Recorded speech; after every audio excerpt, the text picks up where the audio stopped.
கோவை மற்றும் திருப்பூர் மாவட்டங்களில் தந்தை மகள் இருவரும் தனித்தனியே எரித்துக் கொல்லப்பட்ட சம்பவம் குறித்த போலீசார் விசாரணை தீவிரமடைந்துள்ளது.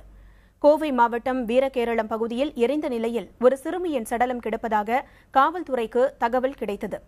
சம்பவ இடத்திற்கு வந்த காவல்துறையினர் சடலத்தை மீட்டு பிரேத பரிசோதனைக்கு அனுப்பி வைத்தனர்.